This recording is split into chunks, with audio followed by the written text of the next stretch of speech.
for your chain swinging, clang clang, and it costs a lot. Bitch, I'm always at the guala, yeah, and you are not badass beat. Keep on going till you hit the spot. Whoa, I'm a big bag hunter with the. Assalamualaikum warahmatullahi wabarakatuh. Perkenalkan, nama saya Neti Andriani Hasibuan, NIM 1930-2029, Prio di BKI. Di sini saya menjelaskan hasil makalah kami yang berjudul LGBT, Onani, dan Masturbasi.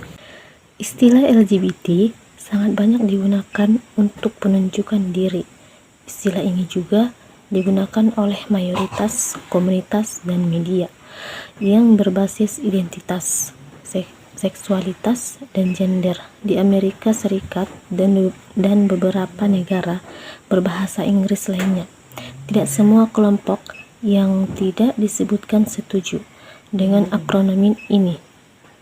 Beberapa orang dalam kelompok yang disebutkan merasa tidak berhubungan dengan kelompok lain dan tidak menyukai penyeragaman ini. Beberapa orang menyatakan bahwa pergerakan transgender dan transseksual itu tidak sama dengan pergerakan kaum LGBT. Terdapat pula keyakinan sepertisme ada lesbian dan gay yang meyakini bahwa kelompok lesbian dan gay harus dipisah satu sama lain. Selain itu, ada juga yang tidak menggunakan istilah ini karena mereka merasa bahwa akronim ini terlalu politik korek. Akronim LGBT merupakan sebuah upaya untuk mengategori berbagai kelompok dalam satu wilayah, dan penggunaan akronim ini menandakan bahwa isu dan prioritas kelompok yang diwakili diberikan perhatian yang setara.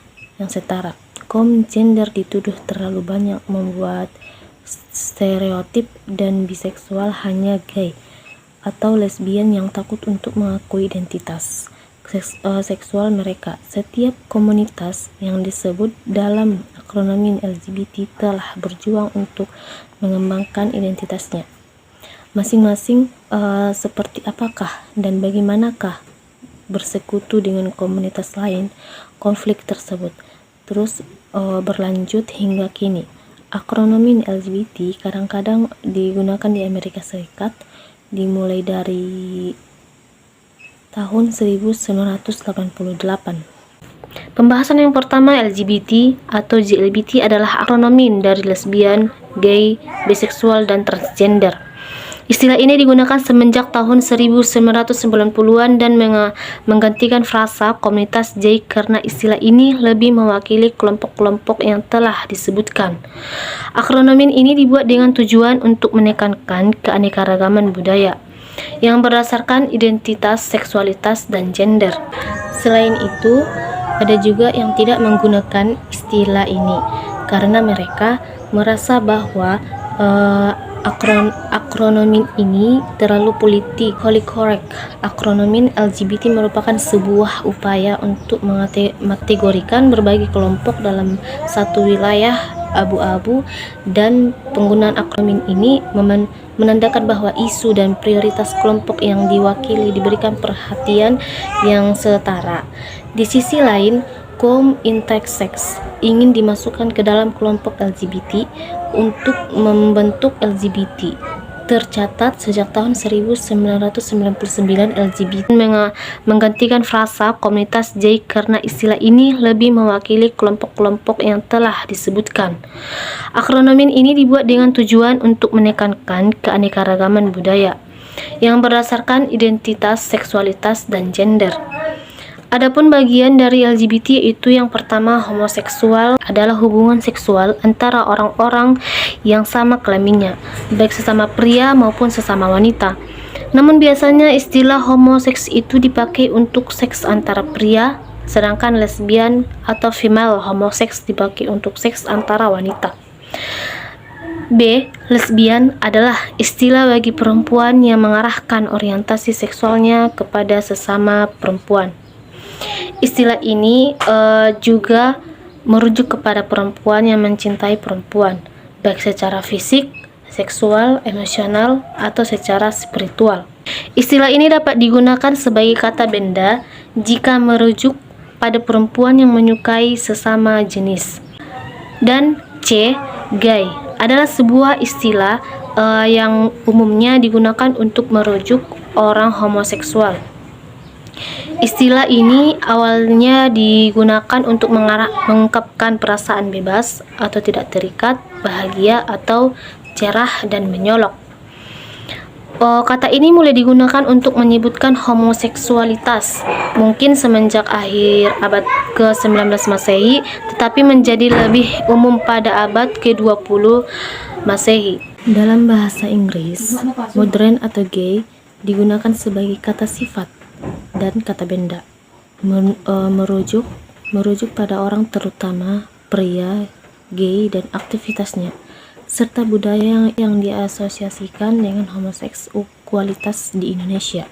Dikenal istilah kaum belok sebagai istilah peyorasi untuk merujuk pada komunitas gay. Dampak LGBT yaitu sebagai berikut. Menurut Muhammad Rasfi, dalam kitabnya Al-Islam wa Al-Tib, sebagaimana yang dikutip oleh Syahid Sabik bahwa Islam melarang keras homoseks karena mempunyai dampak yang negatif terhadap kehidupan pribadi dan masyarakat, antara lain sebagai berikut: tidak tertarik kepada wanita, tetapi justru tertarik kepada pria sama kelaminnya. Akibatnya kalau di homo itu dikawin, maka istri menjadi korban karena suaminya bisa tidak mampu menjalankan tugasnya sebagai suami, dan si istri hidup tanpa ketenangan dan kasih sayang serta tidak mendapatkan keturunan. Kelainan jiwanya yang akibatnya mencintai sesama kelamin, tidak stabil jiwanya, dan tidak tingkah laku yang aneh-aneh pada pria pasangan si homo. Gangguan saraf otak yang akibatnya bisa melemahkan daya, pikiran, dan semangat atau kemauannya. Penyakit AIDS yang menyebabkan bahwa derita penyakit kehilangan atau kekurangan daya ketahanan tubuhnya. Dalil tentang LGBT, onani, masturbasi. Pasangan homoseks dalam bentuk liwat termasuk dalam tindakan pidana berat atau dosa besar karena termasuk perbuatan yang keji yang tidak merusak kepribadian, moral, dan agama. Hal ini sesuai dengan firman Allah dalam Quran surah Al-A'raf ayat 80 sampai ayat 81, yaitu A'udzubillahi minasyaitonirrajim. Bismillahirrahmanirrahim. Waluta iz qala liqaumihi atunil fahishah ma sabaqakum biha min ahadi minal alamin. Innakum lata'tuna ar-rijala syahwatan min duni nisa bal antum qaumun musrifun. Yang artinya ialah, dan kami juga telah mengutus Lut ketika dia berkata kepada mereka, mengapa kamu mengajarkan perbuatan keji yang belum pernah dikerjakan oleh seorang pun di dunia ini? Sesungguhnya kamu mendatangi lelaki untuk melepaskan nafsumu atau kepada mereka, bukan kepada wanita. Masalah kamu ini adalah kaum yang melampaui batas. Dan pembahasan yang ketiga ialah pendapat ulama mengenai LGBT, onani, dan masturbasi. Yang pertama, pendapatan ulama mengenai LGBT dalam uraiannya, Mahjuddin menyimpulkan bahwa ganjaran hukum pelaku dan orang yang dikumpuli oleh homoseksual dan lesbian menjadi tiga klasifikasi, yaitu A. Memberikan ganjaran hukuman bagi pelaku homoseksual dan lesbian bersama-sama orang yang dikumpulinya dengan hukuman rajam bila ia sudah pernah kawin, dan hukuman dera 100 kali bila ia belum pernah kawin. Dan B. Memberikan ganjaran hukuman bagi pelaku homoseksual dan lesbian bersama dengan orang-orang yang dikumpulinya dengan hukum rajam Meskipun dia belum pernah kawin, pendapat ini dianut oleh segolongan ulama Islam yang menganggap dirinya pendapat Imam Malik dan Imam Ahmad Ibnu Hambali.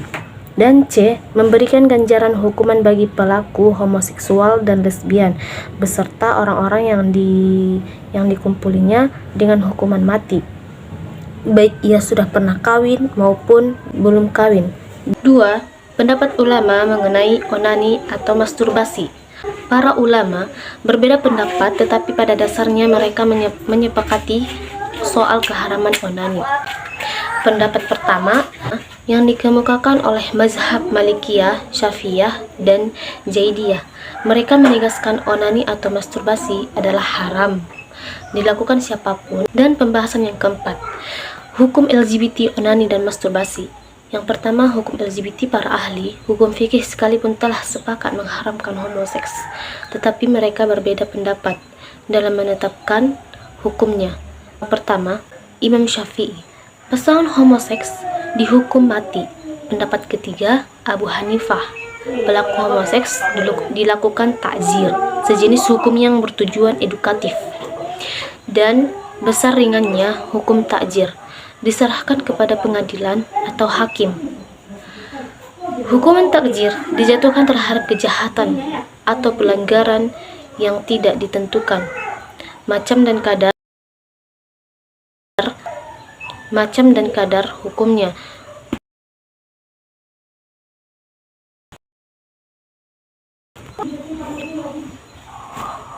Atau pelanggaran yang tidak ditentukan macam dan kadar hukumnya oleh nas Al-Quran dan hadis. Dan bagian kedua, hukum onani atau masturbasi.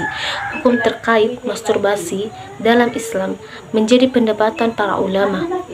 Ada yang mengharamkan secara mutlak dan ada pula yang ada dari kalangan tokoh Islam sendiri yang membolehkan homo dan lesbi, dengan dasar bahwa tidak ada perbedaan antara homo dan bukan homo, dan tidak ada perbedaan antara lesbi dan bukan lesbi. Menurut mereka, bahwa manusia cuma bisa berlomba-lomba berbuat amal kebijakan atau amal kebaikan sesuai perintah Allah. Islam mengajarkan bahwa seorang homo atau lesbi sebagaimana lainnya sangat berpotensi menjadi orang yang salah atau takwa selama dia menjunjung tinggi nilai-nilai agama, yaitu tidak menduakan Tuhan atau syirik, meyakini kerasulan Muhammad SAW, serta menjalankan ibadah yang diperintahkan. Hal ini disebabkan karena mereka hanya memiliki sedikit ilmu pengetahuan agama, belum banyak membaca tafsir dan hadis, tidak mengetahui usul fikih dan sarana-sarana ijtihad yang lainnya, sehingga menurut mereka tidak ada larangan dari Al-Quran dan hadis untuk melakukan homoseksual dan lesbian, sehingga menurut mereka bahwa terhadap LGBT adalah pelarangan terhadap HAM berkenaan dengan masalah ini. Maka dalam artikel ini akan dibahas bagaimana pandangan hukum Islam terhadap penyimpangan seksual dan LGBT, serta budaya yang diasosiasikan dengan homoseksualitas di Indonesia. Dikenal istilah kaum belok sebagai istilah peyorasi untuk merujuk pada komunitas gay. Hanya saja dosa onani atau masturbasi disampaikan lebih ringan dosanya daripada berzina, karena bahayanya tak sebesar perzinaan. Orang-orang homo dan lesbi semakin giat mengekspos perbuatannya secara terbuka, bahkan berusaha mencari legitimasi dalil dari Al-Quran, memelintir maknanya dengan tidak melihat kepada ayat-ayat yang lain yang berkenaan dengan masalah yang ada. Maka dalam artikel ini akan dibahas bagaimana pandangan hukum Islam terhadap penyimpangan seksual dan LGBT. Sekian saya akhiri. Wassalamualaikum warahmatullahi wabarakatuh. Jangan lupa komen.